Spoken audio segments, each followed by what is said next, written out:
Ils étaient 268, ils ne sont plus que 6. Aujourd'hui, les finalistes du prix Philippe Seguin s'affrontent devant un jury prestigieux après des semaines de sélection. Temps fort de la finale, réaction du jury et des candidats, nous revenons sur cet événement majeur de la vie universitaire de Sciences Po.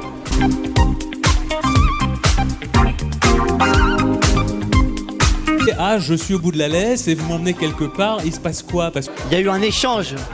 Lola, Emric, espèce de Federer-Nadal. Emric, ça va être compliqué. Mais ce soir, on va chez le coiffeur.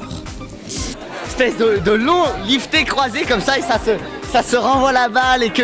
Emric, on avait dit qu'on gardait ça pour nous. On s'est rien dit du tout, c'est pas bien de mentir sur scène. Vous mentez bien à la télé, hein.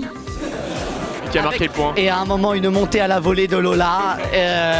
Voilà, une demi-volée splendide qui a envoyé Caron dans les cimes. Voilà. Vous avez manifestement un problème avec la réalité. Vous avez manifestement un problème avec le rêve. On a cru comprendre que vous avez été un petit peu piqué au vif pendant cette finale. Est-ce que vous êtes réconciliés là? Est-ce que vous avez demandé une autorisation de tournage d'abord? Parce que...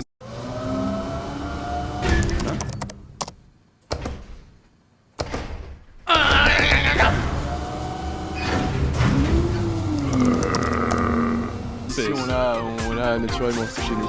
Ah, c'est chez vous? Non, non, mais bon, écoutez, allez, je vais me plier aux règles. D'accord. D'accord, faisons comme ça. Ravi de t'avoir revu, l'ami. Troisième, c'est bien.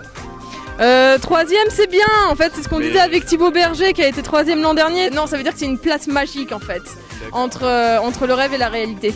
Si t'as eu la place magique, c'est cool. Exactement. Alors madame, qu'est-ce que vous avez pensé de ce prix?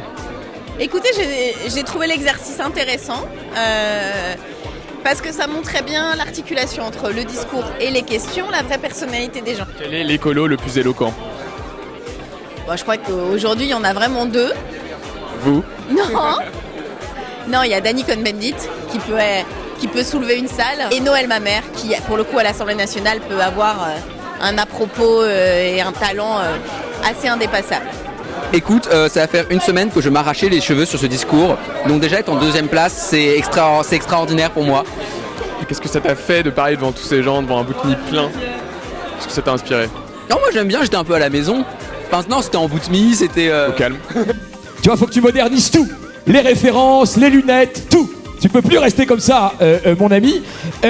Sinon, Tinder ne marchera pas. Qu'est-ce que tu conseilles au prochain? De prendre du plaisir, c'est vraiment une chouette expérience.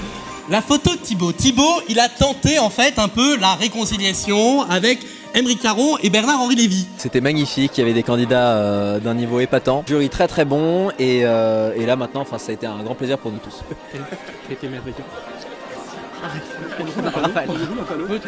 Non, arrêtez. Arrêtez ça immédiatement. Le vainqueur, c'est...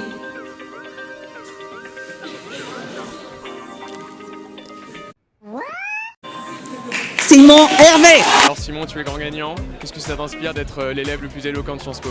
Un honneur, je crois. Vraiment, il n'y a pas d'autre mot.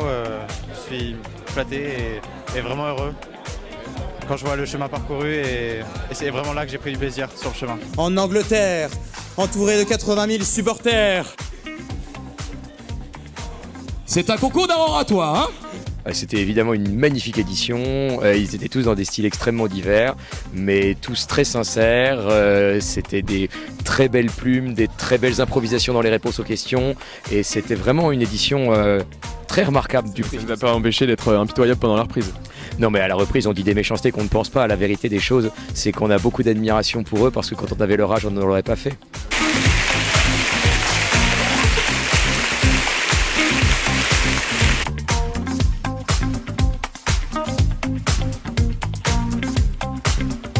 Le mot de la fin pour le prix Philippe Séguin, c'est YOLO.